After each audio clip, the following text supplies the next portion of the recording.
क्या आप भ्रम और अंधविश्वास की मान्यताओं से मुक्त होना चाहते हैं?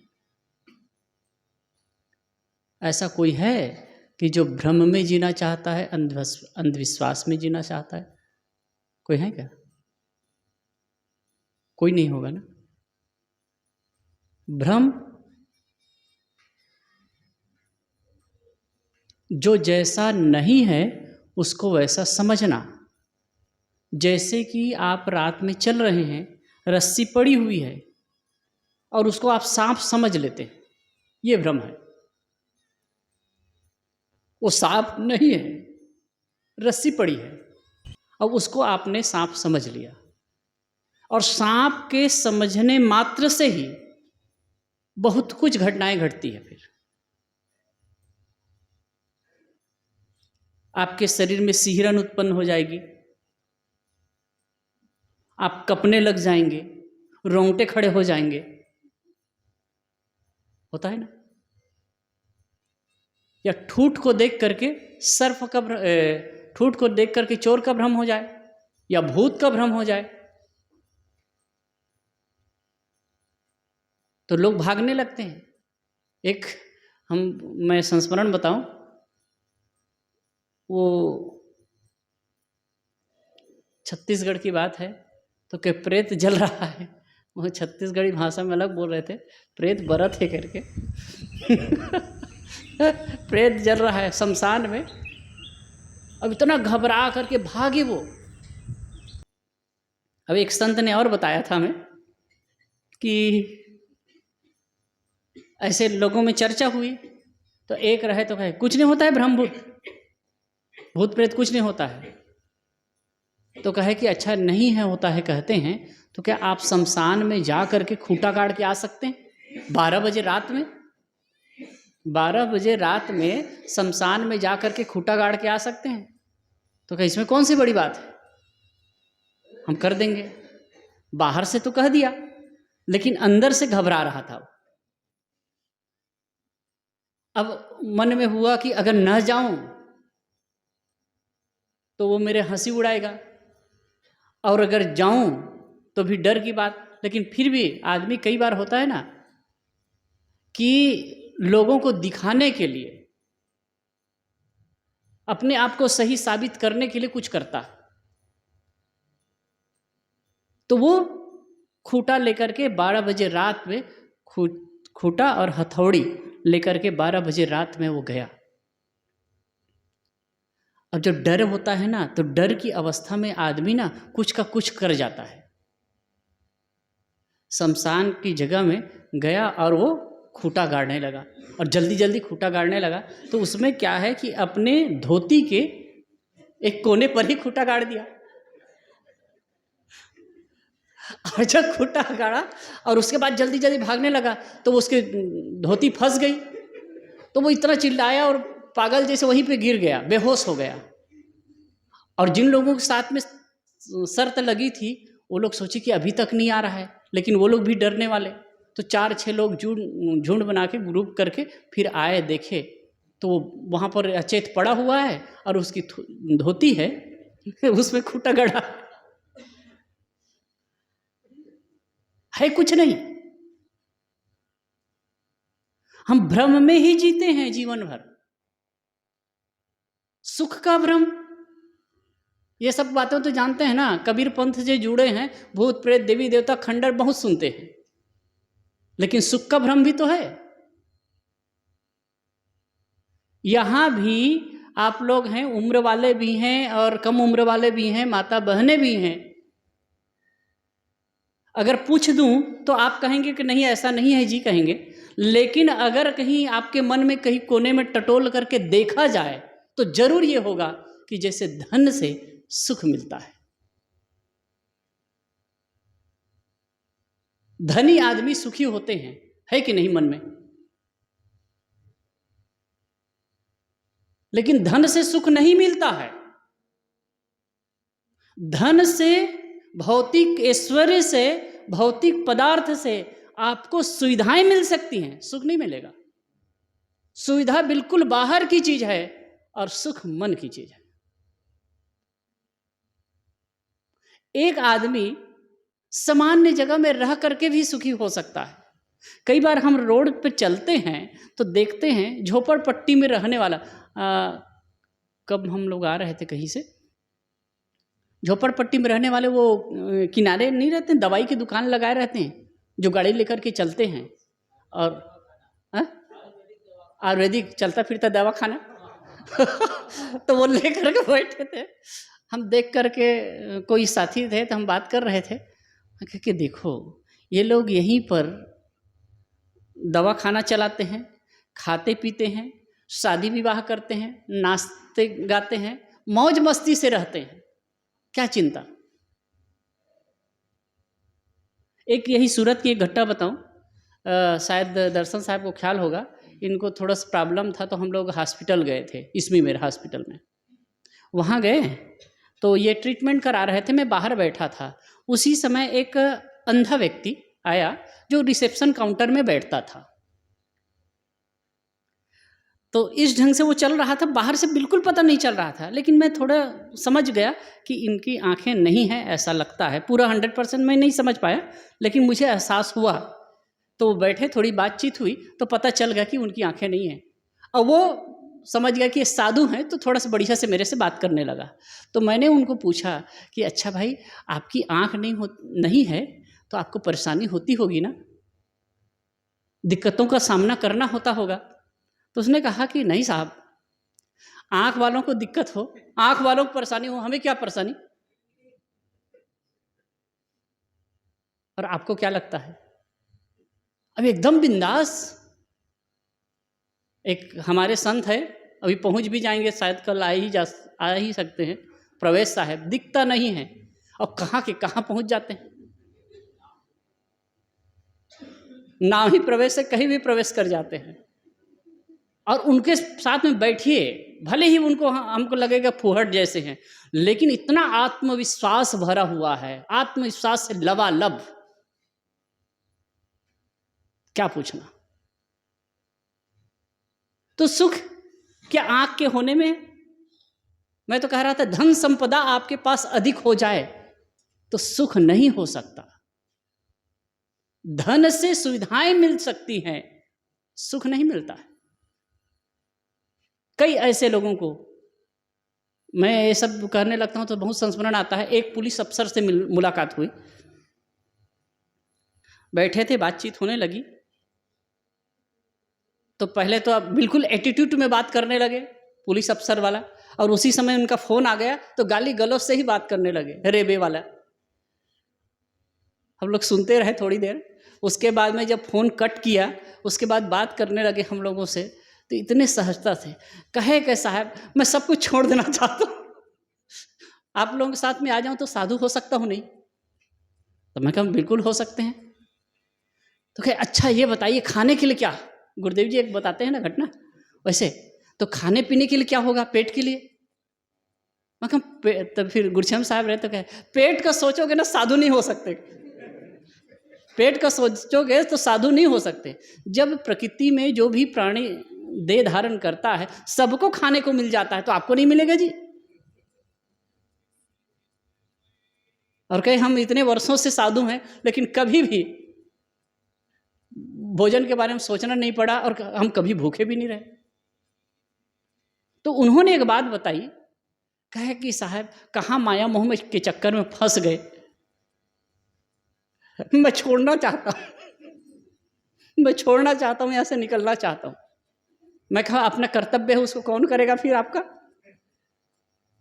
अगर उसको नहीं कर पाए और साधु जीवन में आ गए तो फिर पुनः पुनः आपका मन उधर खींचेगा, आप दोनों तरफ नहीं रह पाएंगे, दो नाव में पैर नहीं रख सकते। कहने का अर्थ है सुख का भ्रम तो गजब का है ना, इसमें सुख है। जो लोग नवयुवा हैं, शादी नहीं किए हैं, उनको लगता है शादी करने में सुख है, और शादी करने वालों को पूछो कि कितना सुख है।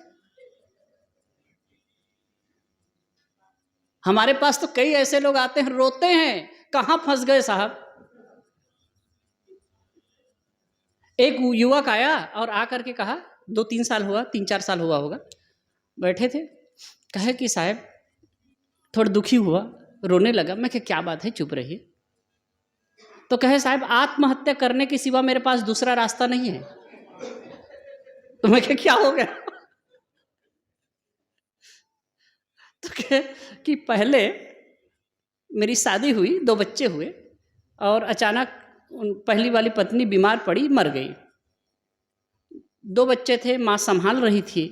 फिर घर परिवार वालों ने कहा कि भाई ऐसे कैसे रहोगे, और दूसरी शादी कर लो। दूसरी शादी कर लिया। आए, अब मन सोचा भी था, घर परिवार वाले सोचे थे कि भाई दूसरी पत्नी आएगी तो बच्चों को प्रेम देगी माँ का और सब कुछ अच्छा हो जाएगा। कुछ दिन तो बढ़िया रहा, साल 1.5 साल बीतने के बाद में उनसे भी बच्ची पैदा हुई। अब उसके बाद में कहे कि मान ले जाए 2000 के 2 बच्चों के लिए कपड़ा लेते हैं, तो वो अकेली बिटिया के लिए 2000 का कपड़ा लेगी। वो कई ऐसी बातें बताए कि इतना दुखी रहे। मैं कहा भैया ऐसा मत करो। अब सोचिए, अब आज के ज़माना में तो कोई ठिकाना नहीं है। ऐसा नहीं है कि सबके लिए ऐसी समस्या आती है, लेकिन दुख तो है। रोने भर का दुख सबके पास है। जिनके पास बाल बच्चे नहीं है वो दुखी होते हैं, जिनके पास बाल बच्चे नहीं है दुखी होते हैं। तो क्या बाल बच्चे वाले सब सुखी हैं? यही घटनाएं मैं कहने लगूंगा, संस्मरण बताने लगूं तो फिर घंटा बीत जाए। कई ऐसे लोग हैं जिनके बच्चे हैं, संपन्नता है, लेकिन फिर भी पीड़ित हैं, रोते हैं। एक जगह गए थे तो वो बताया कि साहब 4 भाई हैं, ये लोग कहे अपने पति के लिए, कहे 4 भाई हैं। अब उनके माता पिता की कोई सेवा नहीं करता है, कोई पास में नहीं है। तो ऐसे बाल बच्चे होने का भी मतलब क्या है? तो हमारे नहीं है वही अच्छा है साहब, कहे कम से कम अपेक्षा तो नहीं है। तो ये सुख का भ्रम है, संसार के लोगों के प्रति, धन के प्रति ये भ्रम ही है।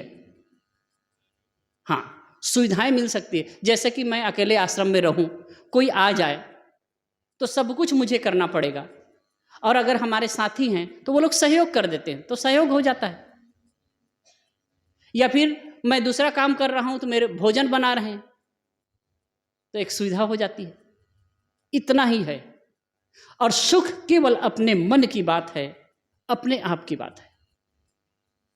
इसलिए सबसे बड़ा भ्रम सुख का भ्रम है। और जब तक ये सुख का भ्रम दूर नहीं होगा ना, दुख दूर नहीं हो सकता।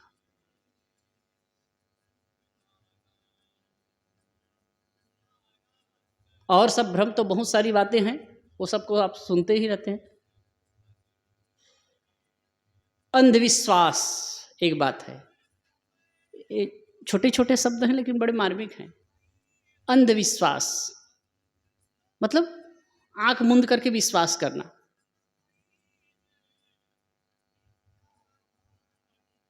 जैसा है उसको मान लेना। अंधविश्वास का मतलब समझते हैं कि जो जैसा वो है ही नहीं उसको मान लेते हैं, अंधविश्वास कहा जाता है। लेकिन अगर कहीं कोई चीज है, तथ्य है, तथ्य को न समझ करके आप उस पर विश्वास करते हो तो ये अंधविश्वास ही है। समझ रहे ना? एक आदमी कहता है ईश्वर है, जानता नहीं, विश्वास करता है, तो अंधविश्वास है। और एक आदमी कहता है ईश्वर नहीं है, नहीं जानता है, फिर भी वो कहता है कि ईश्वर नहीं है, ये भी अंधविश्वास है। समझ रहे इस चीज को? एक आदमी कहता है परंपरा से चली आ रही है बात, परंपरा से चली आ रही है, घर परिवार के लोग पूज रहे हैं, कहे भाई ईश्वर है, और वो ईश्वर की पूजा करता है। और आप संतों द्वारा, गुरुजनों द्वारा सुन लिए हैं, पारखी साधुओं द्वारा सुन लिए हैं कि भाई ऐसे कोई ईश्वर वगैरह नहीं होता है, और आप कहते हैं अरे ईश्वर वगैरह नहीं है, बेकार की बात सुन करके। तो वो अंधविश्वासी है, आप भी अंधविश्वासी, अगर वो तह तक नहीं समझे हैं तो।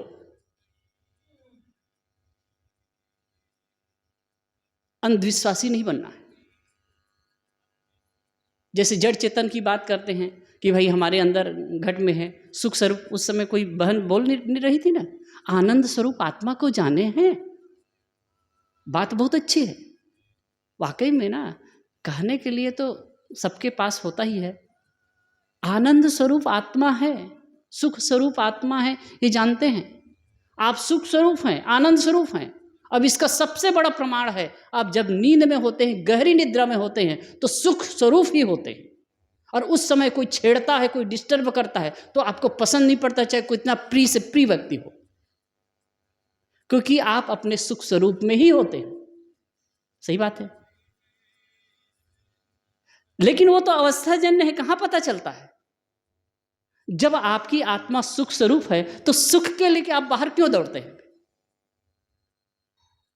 सही बात है।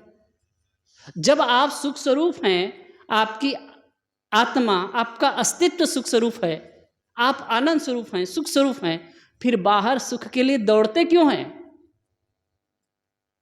अच्छे व्यंजन आ जाए, गुलाब जामुन, रसगुल्ला या कुछ, तो उसमें कितना मजा आता है, कितना सुख लगता है कि आत्मा सुख ही भूल जाते हैं।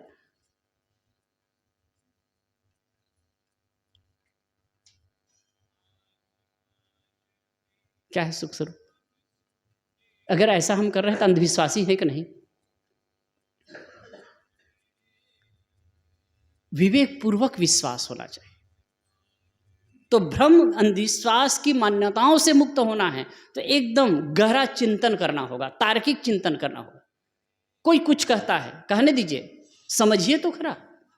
आपके पास में वो शक्ति है, अभी हम सुन रहे थे, वो संभावनाएं हैं आपके अंदर, आप हर चीज को समझ सकते हैं। बहुत सारी बातें उसमें। दूसरी बात है, क्या आप सुख और शांति प्राप्त करना चाहते हैं? ऐसा कौन है कि जो सुख शांति प्राप्त नहीं करना चाहता? अब उसमें है कि वो सुख और शांति आप किस प्रकार प्राप्त करना चाहते हैं, कैसा सुख शांति प्राप्त करना चाहते हैं। कुछ समय के लिए कि लॉन्ग समय के लिए? कुछ समय के लिए सुख प्राप्त करना चाहते हैं कि ऐसा सुख मिले कि आपको लॉन्ग समय तक रहे, लंबे समय तक रहे, सदा सदा के लिए रहे। कैसा चाहिए? थोड़े समय के लिए? थोड़े समय के लिए तो गुलाब जामुन में भी मिल जाएगा, लड्डू में मिल जाएगा, किसी से मजे से बात करो तो मिल जाएगा, कोई फिल्म देखो तो मिल जाएगा, ताश खेलो तो मिल जाएगा। वो थोड़े समय के लिए, वो क्षणिक सुख है। इस पर मुझे एक कहानी याद आती है, मैं कभी कभी कहा करता हूं। एक बादशाह अपने महल में लेटा हुआ था, बढ़िया सा महल था, लेकिन खपरेल का। आज भी कहीं कहीं है, जैसे कि जम्बू घोड़ा का जो राजभवन है ऐसा है, और ऊपर खपरे का है, खपरेल का है। तो ऐसे ही था, और बादशाह अंदर सोया हुआ था। ऊपर से आवाज आई चरपर की, मतलब छपरे पर कोई चल रहा है, खपरेल पर ऊपर कोई चल रहा है, इसकी आवाज आई। इस आवाज को सुन करके राजा की नींद खुल गई, बादशाह की नींद खुल गई। और वहीं अंदर से आवाज करता है, अरे ऊपर कौन है, ऊपर कौन है? तो ऊपर से आवाज आती है कि मैं हूं। तो मैं हूं मतलब कौन हो? क्या तुम चोर हो? तो कह नहीं, मैं चोर नहीं हूं। तो कह चोर नहीं हो तो ऊपर क्या कर रहे हो? तो कह मैं अपना ऊंट खोज रहा हूं। तो कह पागल तो नहीं हो कि ऊंट खोया हुआ है तो क्या छत पर मिलेगा क्या? ऊंट खोया है, जहां खोया हो वहां खोजो, खेत खलियान में जंगल में खोजो, तुम छत पर खोज रहे हो ऊंट? पागल तो नहीं हो गए हो? तो कि नहीं नहीं पागल नहीं हूं मैं। कहे कि आपको जब राजपाट में, धन ऐश्वर्य में, भोग विलास में सुख मिल सकता है तो मुझे छत पर ऊंट क्यों नहीं मिल सकता? और जब आप पागल नहीं हो तो मैं कैसे पागल हो सकता हूं? और राजा को ऊपर से आवाज देता है, जब आपको धन ऐश्वर्य में, भोग विलास में, राजपाट में सुख मिल सकता है, और आप पागल नहीं हैं तो मैं कैसे पागल हो सकता हूँ? और जब आपको इन सब चीज़ों में सुख मिल सकता है तो छत में ऊँट भी मिल सकता है। और जब आप पागल नहीं तो मैं भी पागल नहीं। बादशाह दौड़ करके वहाँ से निकला, वो अपने रूम से भागा, दौड़ के आए, अरे पकड़ो पकड़ो पकड़ो, वो भागने ना पाए। और वो जो ऊपर वाला व्यक्ति था वो तो कूदा और भाग गया।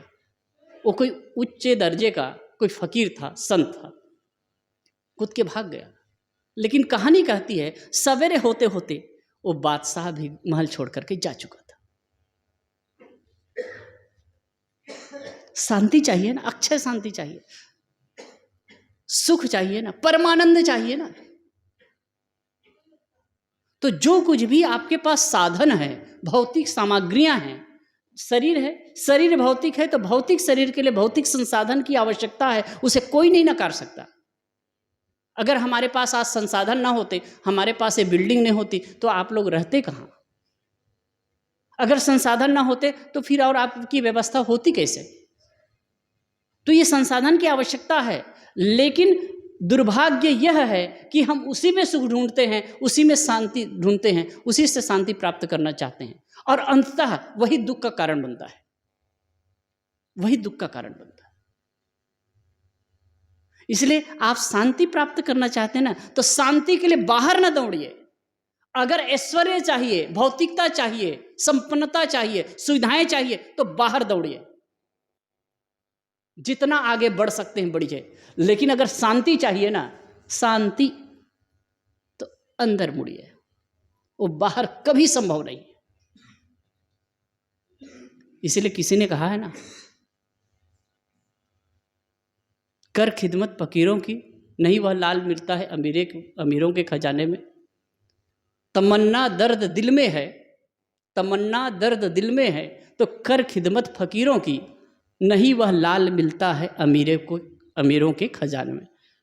अगर दिल में दर्द है ना, अगर सुख और शांति की चाहत है, तो फकीरों की खिदमत करो,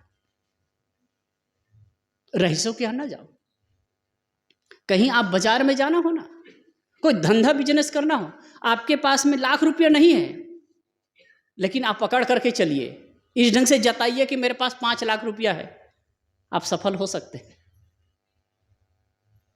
लेकिन किसी संत के पास, किसी आध्यात्मिक पुरुष के पास, किसी फकीर के पास अकड़ करके नहीं, झुक करके चलना होगा।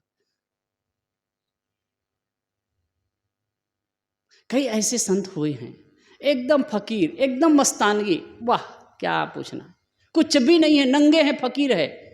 एक को तो देखा लंगोटी भी नहीं, ऐसे नंगे बदन, इतने सहज, इतने मदमस्त, इतने मस्तमौला, क्या पूछना है, देख करके इंद्र लजा जाए। कुछ भी नहीं उनके पास में, कोई दे देता है खा लेते हैं, लेकिन क्या मौज साहब। एक तरफ आदमी एक एक पैसा के लिए छल छद्म कर रहा है, अब एक आदमी बिंदास है, कुछ भी नहीं है, नंगा है, फकीर है और मौज में जी रहा है। कितनी बड़ी बात है। वही है वो शांति धन को ढूंढ लिया, समझ लिया। और जिस दिन हमको ये समझ में आएगा ना, बाहर फीका लगेगा। और गुरुदेव जी एक वाक्य कहा करते थे, जब तक बाहर फीका नहीं लगेगा तब तक अंदर का रंग चढ़ेगा भी नहीं। तो यदि शांति चाहते हैं, सुख चाहते हैं, तो मैंने कहा कि भौतिक शरीर है, भौतिक शरीर के लिए भौतिक संसाधन की आवश्यकता है। आप घर परिवार से जुड़े हुए हैं तो घर परिवार की व्यवस्था चाहिए, कर्तव्य है, तो उसके लिए करिए, लेकिन उसी को सब कुछ ना मान लीजिए।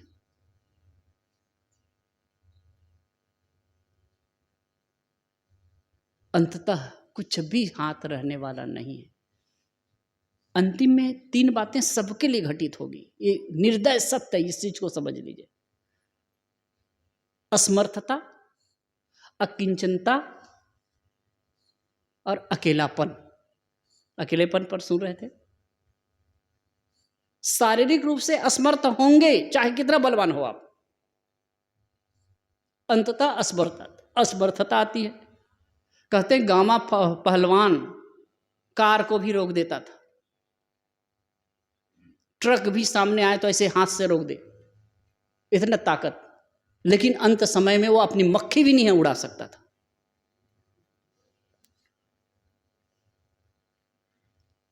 गुरुदेव जी ने एक जगह कहा है, बहुत बोलने वालों को भी, हम लोगों जैसे लोगों को कहा होगा, बहुत बोलने वालों को भी मौन साधना होगा, बहुत जानने वालों को भी स्मृत होना होगा, बहुत भीड़ भी छट जाएगी, टूट जाएगा नाता, जीव पथिक आया इकला ही और अकेले जाता। मुट्ठी बांधे आते सभी हैं, हाथ पसारे जाते, महामूढ़ता मोहित मानव गढ़ते जूठे नाते। तो असमर्थता तो होनी ही है। और दूसरी बात अकिंचनता, अकिंचनपन, कुछ भी नहीं रह जाएगा। चाहे करोड़ों और अरबों की संपत्ति आप कमाए हो, लेकिन अंततः वो कुछ रह ही नहीं जाएगा। सब घर परिवार वाले बांट लेंगे, और जब खाट पर पड़े होंगे तो कुछ नहीं।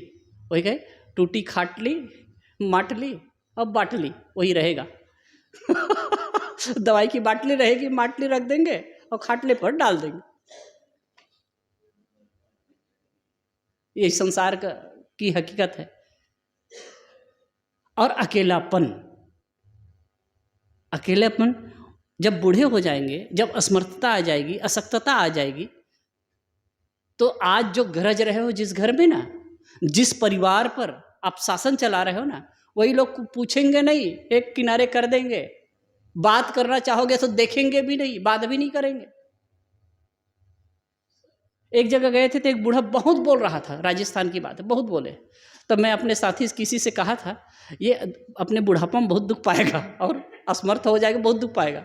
उस समय सशक्त था, इतना बोले कि अजीज आ जाए। यहाँ भी एक दो महाशय हैं, आते हैं, जब वो बोलने लगते हैं तो मैं घबरा जाता हूँ, फोन के बहाने हेलो करते चल देता हूँ मैं दूसरी तरफ।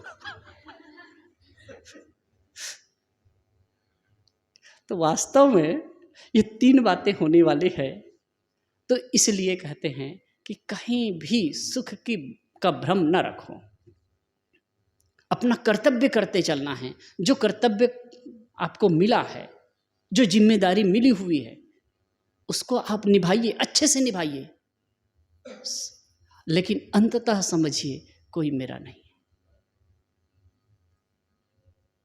और जो सुख और शांति प्राप्त करने की बात है ना, वो आप अंतर्मुखी होकर के ही प्राप्त कर सकते हैं। इसलिए कहते हैं सबसे मुड़ करके कुछ समय हो, सब आदमी को कुछ समय आप बैठिए, कुछ मत करिए, लेकिन कुछ समय निकालिए और 10 मिनट 15 मिनट आधा घंटा बैठिए, सबसे, घर परिवार सबसे अलग हो करके अपने आप को अपने आप में डुबा दीजिए। अकेलेपन में, जो अकेलापन आपको अवस्थाजन्य होना है ना, वो अकेलेपन का अनुभव खुद करने लगिए। आप अकेलेपन में हो जाइए, अकेले में हो जाइए, अपने आप में डूबने का प्रयास करिए। और जिस क्षण आप अपने आप में डूबने का कोशिश करेंगे और डूबने लगे ना, अपने आप में मौज आने लगा, तो फिर दुनिया फीका हो जाने लगी। बहुत सारी बातें हम कह चुके,